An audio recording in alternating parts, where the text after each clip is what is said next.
To discuss the real issues affecting the Tasman nations, this is Trad Tasman Talk, jointly produced by the Unshackled.net and rightminds.nz. Now, here's Tim Wilns in Australia and Dieuwe de Boer in New Zealand.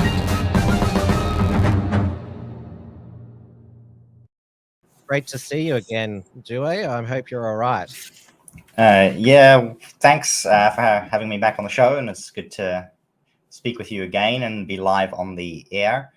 It was a wild day, absolutely wild day today. Thankfully, I was all right, and everyone I was with, no trouble at all.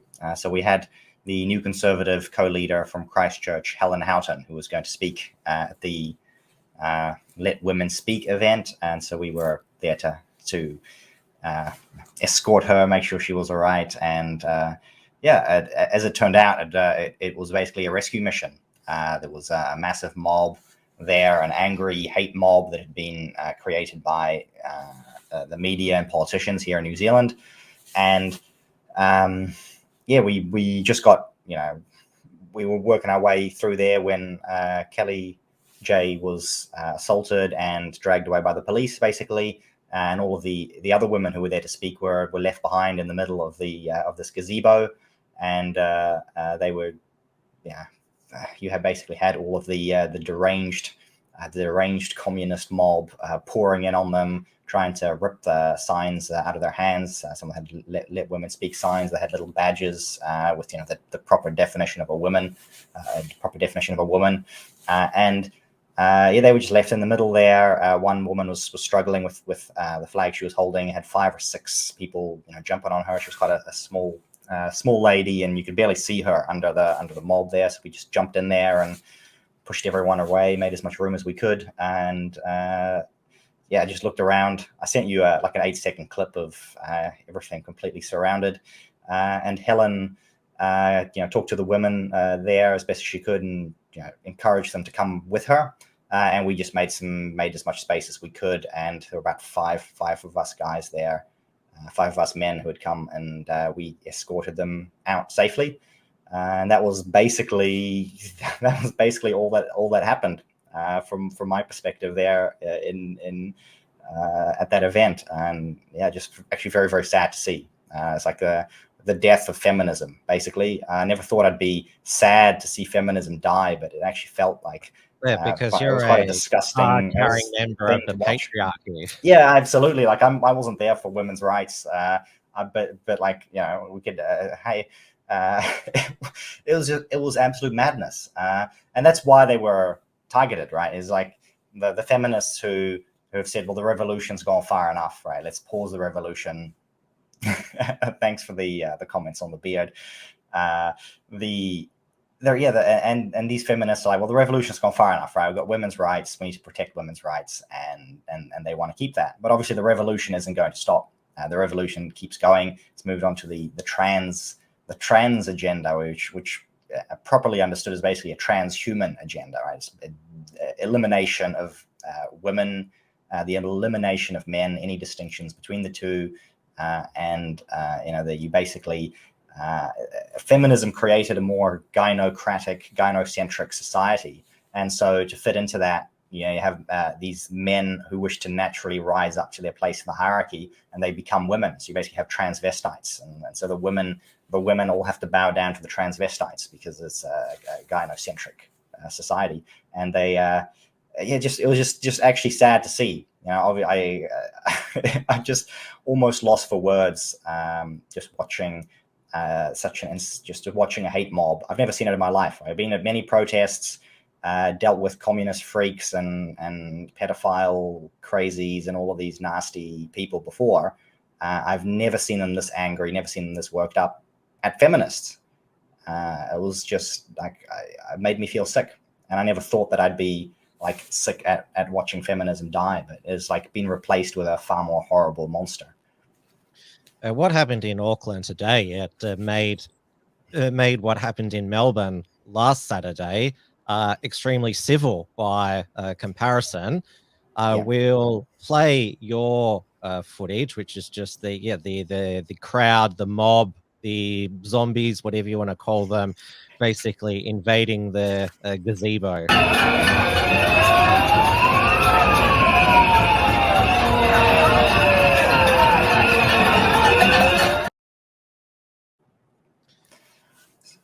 Yeah, a couple of people there filming, didn't want to risk too long on my phone. I had to keep my wits about me there, and yeah, just trying to keep an eye on these poor women who were horrified, they were shocked.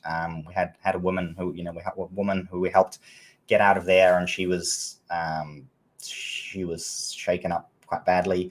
And then another one was actually a Muslim lady, with her hijab and everything on. She was basically sobbing in tears, shaking. She said she'd been in the police protests in Cairo, like the Arab Spring in Cairo in Egypt, where she came from. She said she'd never felt so afraid in her life. She didn't feel afraid when she was part of these protests against the government and the police in Cairo. But here in New Zealand, she genuinely felt afraid for her life. And she couldn't handle it because there were no police there. They had. If you've seen, sorry, I didn't send through a clip. I haven't been able to find just a short clip of Kellie-Jay Keen being taken away by the police. I've got a own footage here. Yeah, so before you play that, but basically you've got police there, and then they had like 7 other police that stayed behind. And we talked with them before we went in. We were like, well, what's going on? There's supposed to be police here. And they were like, well, they didn't give us any resources. There's just a bunch of us standing here, and they were standing around the edge of it. And we said, how do we get in? They were sort of like, well, just go for it, right? There's nothing we can do. Get out, go and get who you can, and that's it. Do you think they washed their hands of it? I believe that was deliberate, absolutely. I mean, they knew this was going to happen. They had the media and politicians creating a hate mob 3 nights in a row at least, or 2 nights in a row at least on the TV. I think the police basically is like, well, the media and the government have created this. Like, why should we? Who cares, right? We'll wash our hands of this, and that's what they did, and they washed their hands of it, and it was a total riot. Well, why don't we meet one of the leaders of this mob, Shaneel Lal, who's a they them but a biological male, who told One News Breakfast yesterday that he was going to protest, despite saying that he feared for his life. This is the first time I have feared for my own safety. But truthfully, I will not sit at home as Nazis and TERFs steal my right to be who I am. I'm not sitting at home. So although I'm incredibly scared of being there, I will be there. I think the fundamental issue that we have with Posie Parker is that people are looking at her event in isolation from everything else that is happening in Aotearoa. You look at the amount of queer hatred that has been in our country. Last year, Rainbow Youth got burned down in an arson attack. Glory of Greymouth, a pink queer church, was vandalized and a rainbow flag was burnt and staked in their lawn. There are protests outside drag story hours every week. A school is being shut down because they can no longer practice conversion therapy. Queer hatred is at an all-time high. So when you bring someone like Posie Parker into our country, what she does is that it normalizes the hatred towards queer people, and it emboldens people to act on their hate speech.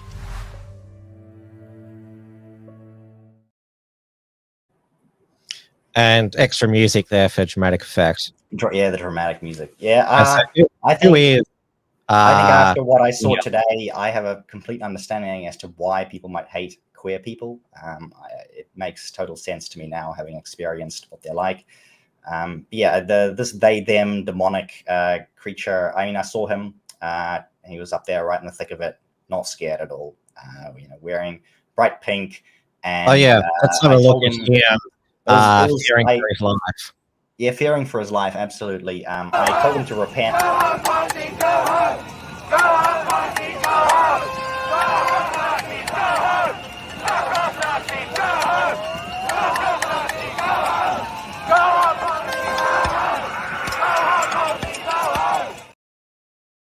He looks absolutely petrified, doesn't he? Yeah, and just the videos don't do they don't do justice to the insane noise. Like it's how you might imagine some kind of like Molech worshipping festival would have gone like in terms of the absolute noise that they generate. Like it's almost eardrum bursting. Like I was just walking around with my ears covered the whole time because of just how absolutely just noise. It was just constant eardrum bursting noise the whole time. And so like I said, I was just saying before you played that video, I saw him got up to him to tell him to repent, which I did, but I don't think anybody could hear anything. He didn't look at me. So we'll see. Probably recognized me, but I did my best because I did tell people beforehand. I said, if I run into Shaneel, I'm going to tell him to repent. So just so that the people who are watching know that I did do my best to do that when I had the opportunity. So he's the leader. We call him a he because he is a biological male. He is a man, and he's not like a tranny or anything like that. He's a bit of a transvestite, basically. He does he dresses a bit like a woman, and that's about it. Oh, he's like wearing a woman costume is basically what he does. Moonlights as a model. Yeah, and there's also a columnist for the New Zealand Herald, so hardly silenced, and also a law student. We witnessed like institutional power. Like, what do these freaks do when they have institutional power? It's like how much effort did they pour into this? Like stopping half a dozen feminists from speaking. Like that's what they do, and when they've got all the power in the world, that's what they feel threatened by. So I'm not. I mean, that doesn't look to me like a movement that has that's on the cusp of victory, or that knows what it's possibly going to do with all of the power that it's got. If you have all of the power in the world, every corporation, every institution, every media company, every politician, everyone bows down to you. And these poor little women trying to talk about feminism completely wiped off the face of the earth. I'm certainly not afraid of them. Just the only thing you really do need to be afraid of is demented freaks rampaging around. It's sort of the I think Mystery Grove talks about communism. Says that the ideology of communism is window dressing. It's basically just freaks who want to destroy everything and make being good illegal. That's all they want to do. It was just very, very sad to watch today, and to see these women absolutely shaken up and terrified for their lives, because they were absolutely terrified for their lives. We had if we didn't come in there, I'm not sure they would have been able to get out of that mob. Right, they had to have half a dozen men, Christian men had to come in there. Christian men who don't care much about women's rights had to go in there and rescue them. It's just just sad. The problem with the gazebo is that it's in the middle of what was the name of the park again? Well, Albert Park, and it's not in the middle of the park. It's actually on the edge of the park. It looks easy to surround. Yeah, it was fairly easy to surround. There's nothing in the park there that's not that easy. That's difficult to surround. But I've done protests in the past where you get these mobs that come up. Like, you can find places in the city there which are more like cornered, but then you just get cornered in and you get surrounded by the mob. I've done that before too. So they'll corner you in and scream at you for hours. But at least you can hold your ground because they can't surround you. But the idea was basically it was supposed to be a police line, right? It was supposed to be a police line. I didn't see any. But there was no police line. There was no police line, right? There was supposed to be a police line. That's what you have at events like this, especially when you've got massive mobs threatened. You just have a police line. It doesn't take much. And that's the other thing too. Like, I've been at protests before too, where it's like, if I turn up, they'll send a police line. But because they knew that these were just women, these were just harmless women who would just get beaten into submission, the police didn't bother, because like, well, who cares, right? If you have 50 guys who are going to fight back, then they'll give you a police line. But when you've just got a dozen feminists who are up against a raging mob of transvestites, well, yeah, they don't care. Well, let's look at the moment where Kellie-Jay Keen, she was assaulted with that red substance, which turned out to be tomato soup.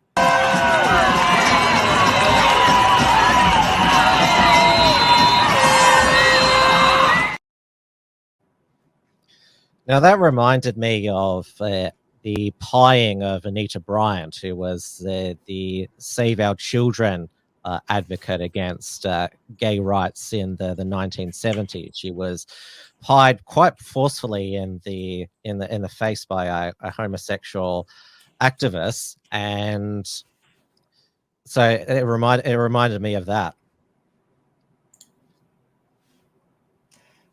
Sorry, I'm not familiar with that event, so I can't. I think the thing that it reminded me of it was as a copy. It was basically the soup. The tomato soup is a trend that was started by the Extinction Rebellion people. They poured over the paintings. Well, we don't paint. Yeah, so this is an paint. Yeah. Well, they've used soup as well, so I think that's basically soup or paint or whatever. Yeah, absolutely. So. Yeah, how did she get in so easily? I think so. I actually recognized, like, I saw pictures of that woman. We actually saw her in the car park, and she's wearing like pink, like dressed up to look like a feminist. Like she was dressed up to look like an old school feminist. So that's how she basically snuck her way in there. Yeah. Though when at the Melbourne one, it was very hard to, like, obviously there was like clearly the people watching Let Women Speak, and then there was the Socialists, because a lot of them in Melbourne were TERFs, trans exclusionary radical feminists, second wave feminists. They looked quite similar to the Socialist. Well, we're not sure if they were women. No, exactly. Yeah.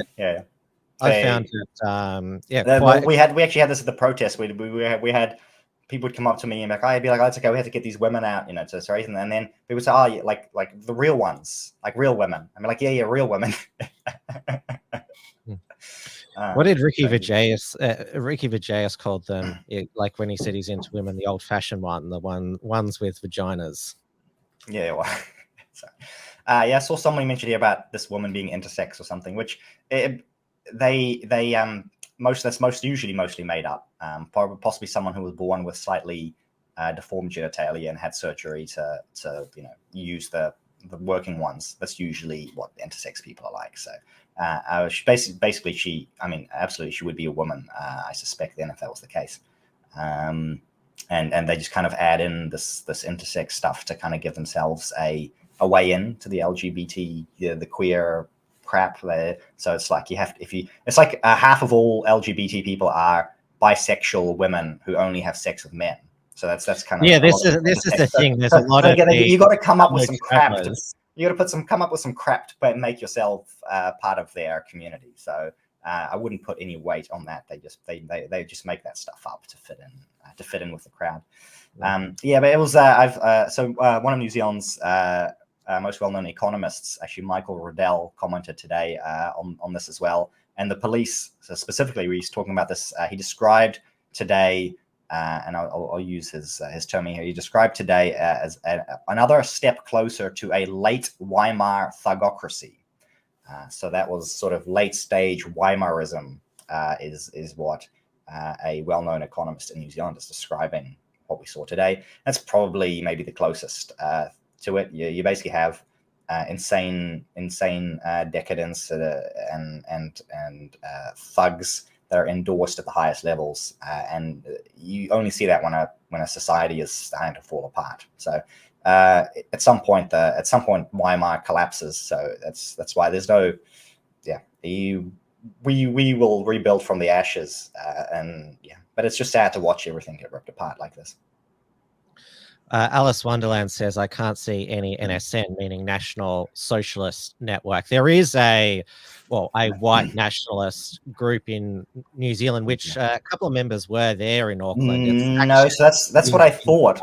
So Actions, I thought that because I saw a couple of them come in at the end when we were working our way out the gazebo. They were just coming in there, and I thought, hey, great, this is what a disaster. But Action Zealandia put out a statement this afternoon where they denounced any association with that, because Action Zealandia said they don't endorse women's rights and the Azov battalion, because these guys were wearing Azov Ukraine hats.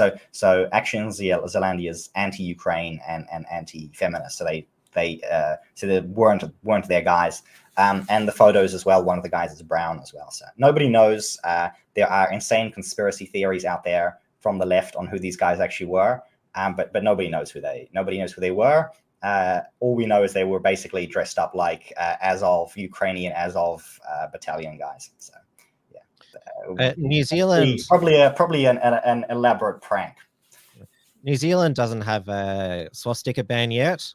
No, because you can't do the swastika ban in New Zealand because the mongrel mob, which is a Maori gang, they have the swastika. They tattoo it onto their faces and stuff. So the swastika in New Zealand is a cultural treasure of Maori. So you can't ban it because it would be challenged by the Waitangi Tribunal.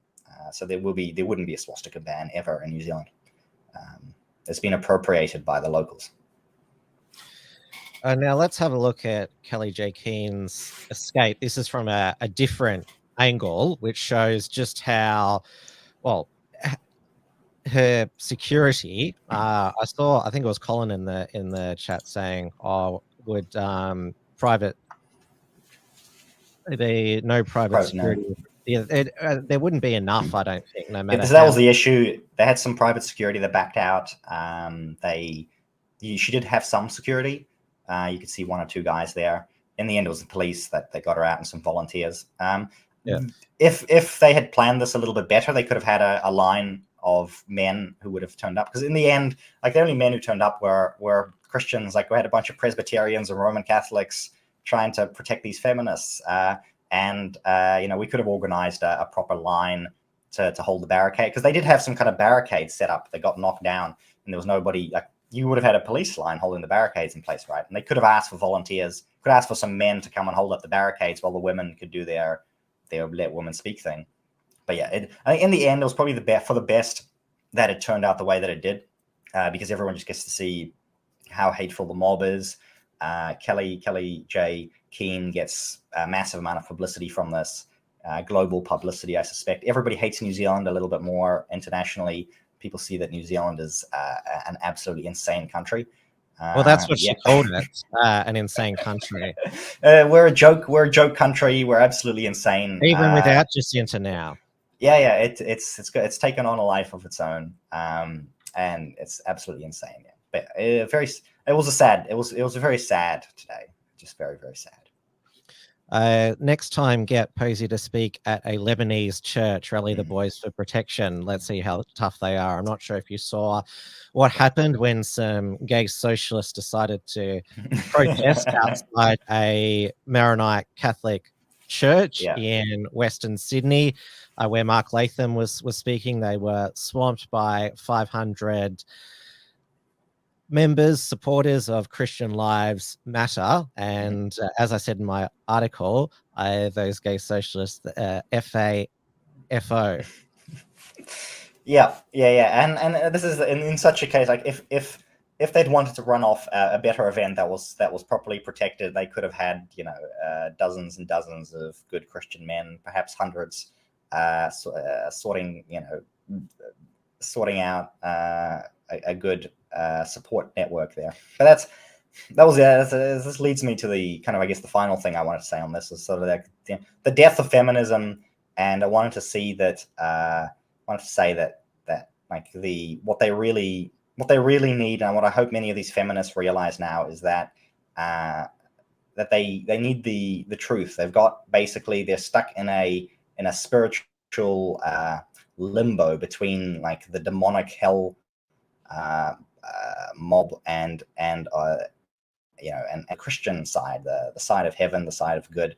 And hopefully they can see that we're willing to welcome them, and if they realize that it's actually all about God and Christianity and Jesus Christ, that they can find faith and salvation from this horrible world that now hates them.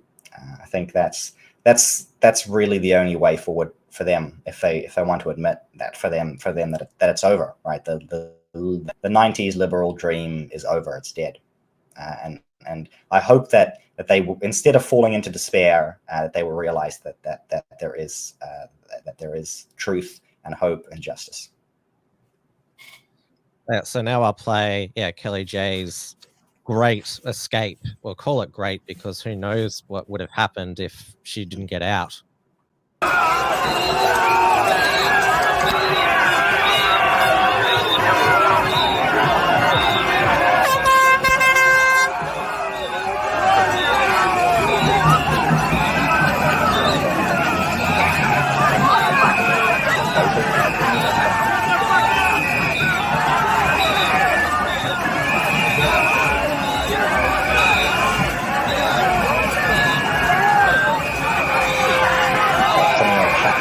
Technical issues, or talking to myself?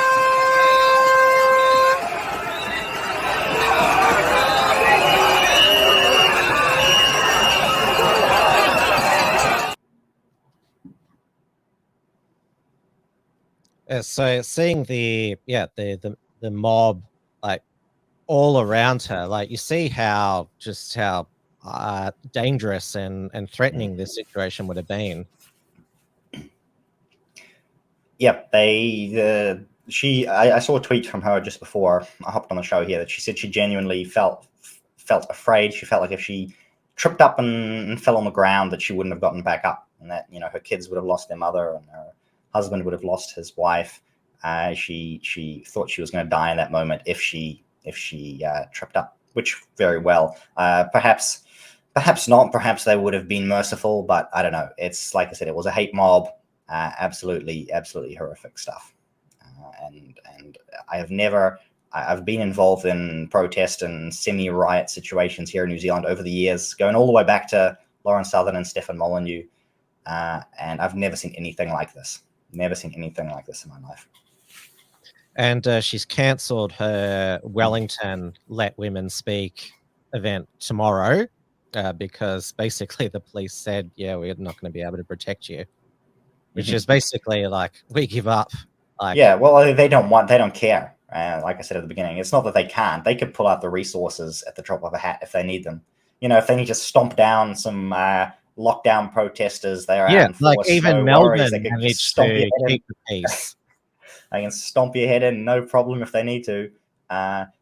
Anyway, I see Origin asking here, where was her husband? Well, that's the thing about feminism, right? She doesn't need her husband. But as it turns out... No, she doesn't call herself a feminist. Okay, maybe. Okay. Because I have heard saying there's people she's slightly more conservative. But yeah, I don't know. She's like I said, it's not safe for women out there. Just like in the old days, there's a reason why we set up these systems to protect women, because once everybody's equal, suddenly women are not so safe anymore. And was your wife Amy with you? No, she wasn't there, and she was home with the kids. And the other guys left their wives and children at home as well. Well, we knew that it wasn't. We knew it was going to be ugly. We just didn't think it was going to be that ugly. So it wasn't safe for them to even turn up, let alone speak. No, that's right. No woman got to speak. There was total silence. No women speaking at all. Just like you might expect. What happens when men are in charge. It was a men's only event, and that's why I said, from at least probably from Posey's aspect, from the feminist aspect, is like it was in some sense a victory for them, because you could see that there's no space for women in the public sphere anymore. It's over for them. Now, obviously, we had after her Melbourne event, she had two final stops. The first one was in Hobart, the capital of Tasmania, and she was, well, at least peacefully shouted down at that event. She wasn't attacked. She declared Hobart to be the worst city she had ever been to. And after today, this meme was going around Twitter, supposedly mocking her. Hobart is the worst place I've been to, and has Homer Simpson as Autoria saying, worst place you've been so far. And Well, at least Yeah, that's what the trans cult sees as a win. If you get to see how horrible they are, they get to feel good about themselves. That's really. And in Canberra, we saw now Independent Senator Lydia Thorpe try to storm the stage and got tackled I did see that. by Beautiful. by police, which I mean, it's just the latest in a litany of disgraces. Well, how she's disgraced herself in public, Lydia Thorpe. So it wasn't. She didn't reach a new low. She's already very low in terms of her conduct. All right. And, So sorry, I'm going to wrap up my appearance here for you. I know I've given this update, but it's been a long day for me. But just letting everybody in the chat know as well. I will be out in a couple of minutes, and Tim will get on with the election news. But we'll give it a few minutes for some last comments and any other questions. And there was obviously that campaign to get her barred from the country, but for Australians might not understand that in New Zealand, the immigration minister doesn't have the ultimate power. It's up to the immigration officials. Yes, and there were several legal challenges, which usually fail because basically what the immigration department decides is what it is. And so a lot of departments in New Zealand are basically neutral, or supposed to be neutral, where the ministers can't directly interfere in operational affairs, like make decisions. But there is a certain threshold. There are certain issues where if the immigration officials don't believe that they can make a clear decision based on the law, then they can refer it to the minister. But in this case, they said, well, there was no reason. There was nothing about her that they had any legal concerns about. There was no legal way to stop her. So that's why it wasn't referred to the minister. And obviously here in Victoria, we had our Premier Dan Andrews raise the transgender flag at the government offices. And on this coming Monday is D-Day for Moira Deeming to see whether her state leader is successful in expelling her from the party room. He doesn't have the power to expel her from the party itself, just the party room. Mm-hmm. And he's putting himself deciding this is the thing that he wants to stake his leadership on, the hill that he's dying on, hopefully, because he says he wants to lead a modern, inclusive Liberal Party. Yeah, and this was like in New Zealand as well. So the immigration minister joined the hate mob by saying, she's disgusting, horrible. We condemn her, go after her. So yeah, you had MPs going after her. The National Party has their mouth shut. They are complete garbage. Probably the worst. Like if I were to say if there's any party that in Parliament that is the worst, I would say it would be the National Party in New Zealand, simply because they should do better. And some of them will say better in private, but they won't do it in public. So that makes them the worst of the worst in my eyes. Chris, nothing worse than someone who knows what good is and who knows that they could do good and refuses to do it. I think is far worse than the people who are just simply evil and straight up about it. Chris Luxon, the national leader, said that he supports the trans agenda, but supported her coming in. Yeah, that was Chris Luxon. Just absolutely disgusting comments from him there. Oh yeah, let her come in, but go and get her trannies and go after her. So you're asking about the ACT Party. The ACT Party was did they do like it's all about free speech and you get to counter protest? David condemn the mob. Yep, he condemned the mob today, but like in the lead up to it, they like, let's just keep a safe distance. We'll just keep a safe distance, and then afterwards we'll look at how the bodies are scattered on the ground, and we'll kind of make a comment based on that. Yeah, he wants his cake and to eat it too. That's basically David Seymour in a nutshell. And you're not I know that some of these Let Women Speak advocates say, we're not anti-trans, we're pro-women, but you're You're open. I'm anti-trad. I think it's good to be anti-bad things. Like, we shouldn't be afraid to be anti-bad things. So we should absolutely be anti-trans. Yeah, but I don't care. That's what they people want to say that they're not anti-trans. Like, it doesn't help them at all. So yeah, just somebody saying so. Yeah, and obviously you had the Green Party were there, the Labour Party were there. Supporting the mob, the hate mob, and somebody saying here that perhaps Young Act were there. Were they part of the hate mob too? I don't know. Or were they standing up for women? That would be a change. Yeah, I don't have enough information on that. It was crazy. I've seen tweets and videos from people I know there. I just didn't see them. It was total chaos, complete riot. It was, I ran into quite a few people that I knew, but you just couldn't get people together. And if you did, as soon as you got some good people together, you'd just be accosted by the mob, and you'd have to move on. So just absolutely insane.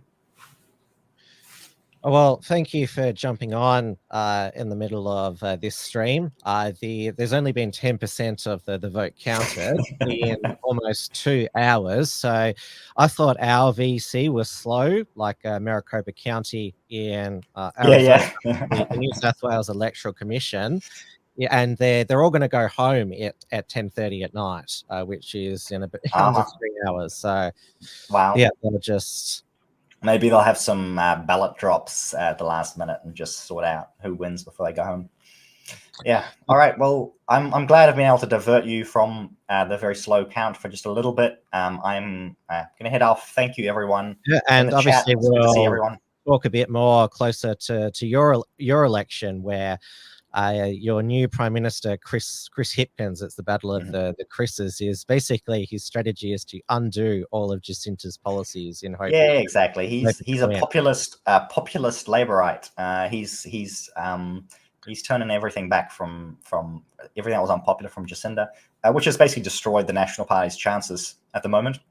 Because the National Party, they were kind of like, oh, we're opposed to all of the stuff that Jacinta says is bad. So that, for all the stuff Jacinta wants that everyone hates, we're opposed to that. But now that Chris Hipkins has flipped on all of that, what have they got? So it'll be interesting. We will catch up closer to the election. We may have an election night stream again as well.